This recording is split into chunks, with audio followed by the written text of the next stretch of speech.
Pak Jamil, tadi kan saya bilang zaman sekarang tuh ya yang namanya hutang baik di kota besar maupun di desa-desa dimanapun juga itu sudah menjadi kebiasaan masyarakat. Betul. Ada banyak versi, ada yang makan di warung aja kasbon, Iya. apalagi Istilahnya icuk colek namanya tuh. icuk cole. Icuk Apa colek. tuh? Ya besok sore ntar dibayarnya gitu. Bu, itu rendang ini. Bayarnya kalau icuk colek ya. Ya, kasbon lah, ngutang lah, atau enggak janji-janji dan seterusnya lah. Versinya sih banyak, macam-macam. tapi intinya sama. Dan biasanya tuh orang-orang seperti itu bukannya mereka nggak punya uang, Pak Jamil. Iya. Sebenarnya uangnya ada, cuma mentalitinya kalau bisa ngutang kenapa harus bayar lunas, mendingan nyicil. Kalau kayak gitu gimana? Sebenarnya prinsip dasarnya itu seharusnya hutang itu dihindari. Ya, satu buat kita yang hutang itu membuat gelisah, membuat nggak nyaman gitu. Yang kedua itu membuat perputaran ekonominya jadi mandek. Tadi misalnya beli di warung, Iya. beli comrok, beli tempe, beli apa, uangnya ditahan. Ini kalau besok mau beli lagi kan perlu modal. Oh iya, betul. Jadi macet. Tapi kalau kemudian cash itu bisa digunakan lagi. Jadi yang bagus itu uang adalah berputar bukan disimpan. Sebab kalau disimpan itu kemudian menghambat perkembangan bisnis orang yang kemudian kita utangin. Ya. Betul. Nah, maka sebisa mungkin seharusnya dihindari hutang. Oke. Selain kemudian membuat kita gelisah, itu membuat perputaran ekonomi jadi terganggu, mengganggu bisnis orang lain juga. Gitu. Oke. Kalau permasalahannya begini Pak Jamil, Miss Mary. Iya. Misalnya kita punya pemasukan nih. Dan pemasukannya kadang nggak tentu tanggal, dan otomatis kita harus ngutang dulu. Iya. Ketika kita sudah menjanjikan tanggal itu meleset, pemasukan kita meleset dan segala macam. Itu bagaimana itu? Nah, kalau meleset, ini kebanyakan orang Indonesia menghindar. Kalau saya waktu punya hutang itu, saya jual rumah, saya jual mobil, saya jual tanah, yang saya punya utang saya datengin. Saya punya utang dengan Anda dan saya tahu jumlahnya. Tapi beri kesempatan saya untuk mencari uang. Dan jangan ditagih-tagih, supaya saya itu tenang. Sebab kalau gelisah itu, akhirnya apa? Keputusan yang keluar adalah keputusan yang Jelek. Iya. Dan akhirnya apa? Akhirnya bisnis kita jelek. Jadi tolong jangan kejar-kejar saya dengan Utang. hutang. Saya temuin lagi, saya punya hutang dengan Anda, ya. Saya akan bayar, tapi beri waktu saya. Saya tidak akan lari, saya tidak akan ingkar janji. Kenapa? Bagi saya itu reputasi itu penting. Ya. Makanya reputasi itu dibangunnya cukup panjang, ya. Jangan rusak gara-gara punya hutang pura-pura lupa. Iya. Aduh, ketemu begitu ditagih malah seolah-olah dia yang lebih jahat, lebih kejam. sadis. Lo ya, nagih hutang sekarang, gue lagi susah, harusnya bulan lalu pas gue punya duit, lo kita yang dimarahin. Karena di Indonesia biasanya katanya yang galak itu yang menang. Iya, yang galak yang Bukan menang. yang benar yang menang, yang galak gitu Ghost ya. duluan. Tapi itu bisa rusak reputasinya gara-gara hutang. Betul. Ya, makanya saya punya quote ya, ya bahwa kemudian reputasi itu bisa rusak gara-gara kemudian kita telat bayar hutang. Nih, Iya. reputasi yang dibangun puluhan tahun rusak seketika hanya karena ingkar membayar utangmu. Wow, Ya.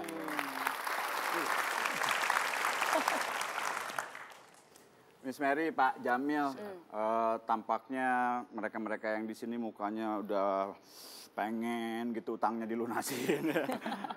Pengen sharing kelihatannya. Kita coba pancing. Siapa di sini yang mau sharing? Mungkin ada masalah utang atau apapun itu, silakan angkat tangan. Wah banyak ternyata. Oh banyak ya. Coba saya akan lihat yang pantas masuk TV. Bercanda. Ibu aja deh, gue yang di depan nih. Silakan Ibu berdiri. Kasihan. Iya. Tepuk tangan dulu.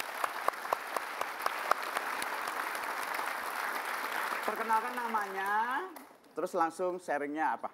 Saya Ibu Meli.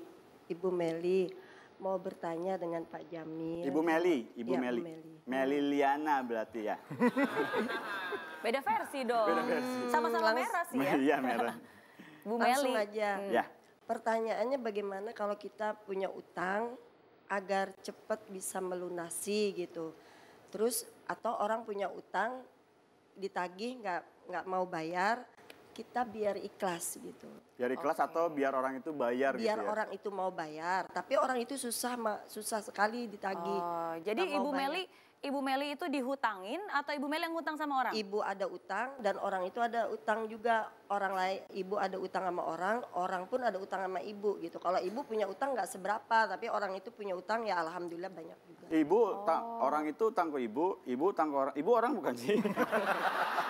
Kalau boleh tahu jumlahnya berapa Bu misalnya? Kalau boleh tahu. Jadi Ibu punya utang berapa? Hah? Kalau ibu pernah punya utang 120 juta, Oke. tapi ibu sudah bayar, ibu jual rumah 2. Udah di bayar lunas Banjarmasin ya? 1, Aha. di Jawa Tengah 1 ibu udah lunas, Oke. 120 juta. Sekarang ibu dihutangin. Sekarang ibu ngutang sama orang 3,5 juta kali 2, ibu pengen cepat bisa bayar gitu. Tapi ibu belum ada jalan. Terus orang punya utang sama ibu 27,5 juta mulai tahun 95 nggak mau bayar. Oh. Jadi caranya Dari tahun berapa, Bu? 27,5 juta dari 95. Dari tahun 1995. Iya. Kan udah Sampai sekarang. 270 berapa itu? Wow. Nggak mau bayar, dia Berbunga ibu itu. tagih-tagih nggak mau bayar. Udah 22 tahun. Iya, ada 7 juta, ada 9 juta, Itu ada 27 karena dia nggak juta. bisa bayar atau dia nggak mau bayar, Bu? Dia sih kalau berusaha mau, dia bisa bayar kalau mau berusaha. Tapi dia nggak mau berusaha, nggak ada etika baik untuk bayar. Masih ada orangnya, Bu? Masih, Dari tahun 95 loh. iya.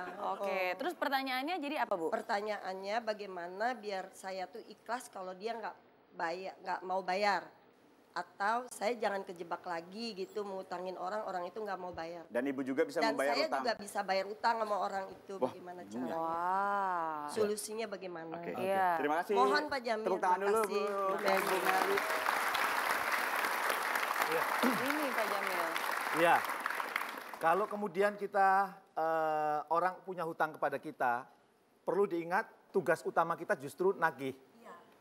Orang yang kemudian ada orang punya hutang kepada kita, kita nggak nagih itu keliru. Ya. Kenapa? Karena itu bisa mencelakakan dia.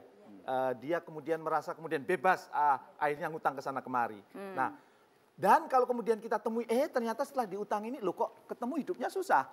Kok kemudian saya nggak tega. Terakhir ini misalnya nggak tega Ibu. Nggak, tega sih karena kan dia kan Mic-nya, harus Bu, bayar. dipakai. Ya. Terakhir ini saya ketemu dia susah gitu, tapi dia kan saya berusaha untuk menagih agar dia mau bayar. Ya. Kalau dia berusaha sih jual motor atau jual apa tuh dia mau bisa bayar, tapi itu nggak mau, nggak ada etikat baik. Iya.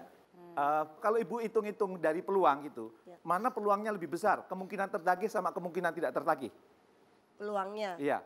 peluangnya banyak yang nggak tertagih. Kalau peluangnya nggak banyak tertagih, dan kalau kemudian Ibu mau mengikhlaskan daripada menghabiskan energi untuk Iya. nagih terus, dan itu nyakitin hati, sakit Iya. gitu. Ya. Maka lebih baik bebasin. Sama saya juga gitu. Tapi nggak ikhlas Pak. Ya? Nggak Ya ini yang mau kemudian saya sharing, gimana supaya kemudian ikhlas ya.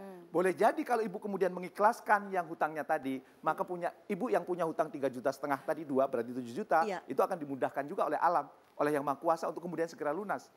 Jangan-jangan kemudian orangnya datang, aduh ini lagi berat, kemudian ayo malah kemudian kita kejar-kejar ya. Ayo bayar. Dia stres kan. Orang stres itu doanya makbul loh Bu.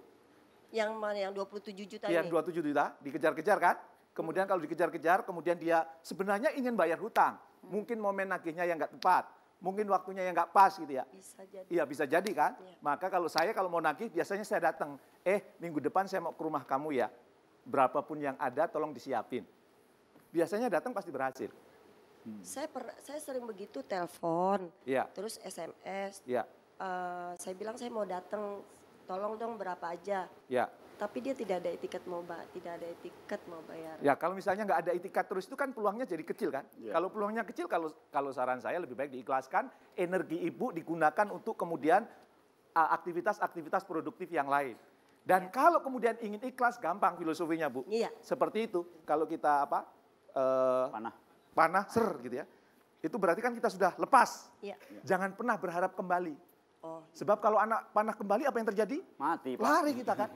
Ya, makanya kalau sudah pokoknya oke ya, utang kamu saya ikhlaskan, saya hanya minta sama kamu tolong doakan saya Oh, iya. supaya kehidupan saya jauh lebih baik. Iya. Saya tahu Amin, amin. doa orang yang seperti Anda insya Allah makbul, doakan saya. Amin. subhanallah. Karena kalau ya, Terima kasih. kalau dalam kacamata saya, kalau orang punya hutang itu jalur solusinya harus dua. Jalur finansial sama jalur spiritual. Jalur spiritual itu salah satunya adalah memudahkan urusan orang lain. Siapa yang mempermudah urusan orang lain, urusan kita dipermudah. Maka udahlah, ini daripada setiap minggu Ibu kepikiran terus, makanya badannya jadi langsing begini ya. Mungkin karena kepikiran terus ini kok utang nggak lunas-lunas, utang nggak lunas. Boleh jadi pemikiran Ibu akhirnya tumpul, akhirnya apa? Ide-ide kreatif yang berkaitan dengan bisnis tidak muncul lagi. Iya. Kalau saya lepasin. Makanya saya lihat nih, kalau ada yang datang ke rumah saya, Mas mau pinjam duit. Saya lihat nih, oh ini kayaknya berat kalau bayar utang. Apa yang saya bilang? Oke ya, kamu mau pinjam berapa? 2 juta, oke. Gini aja, saya bantu 1 juta. Dan itu statusnya adalah bantuan saya, bukan hutang. Daripada kepikiran, keberatan, ya Allah ini hutang nggak bayar-bayar, gitu. Ya kan kalau sesuatu yang kita pikirkan itu kan mempengaruhi hormon-hormon. Kalau kemudian kita memikirnya itu yang negatif, terus kita hidupnya negatif, penyakitan Bu. Saya sering memberikan ilustrasi sederhana bahwa apa yang kita pikirkan mempengaruhi hormon-hormon dalam tubuh kita. Kalau nggak percaya, mari kita lakukan uji coba sederhana. Mohon maaf dengan segala hormat, tangan kirinya bisa ke depan kiri. Bayangkan pegang jeruk nipis. Gimana rasanya jeruk nipis? Asam kecut. Yang tangan kanan bayangkan pegang pisau. Yuk jeruknya kita belah bareng-bareng. Tuh lihat airnya keluar banyak banget tuh. Dan kemudian jeruknya kita jilat. Gimana rasanya? Asam, jeruknya ada nggak?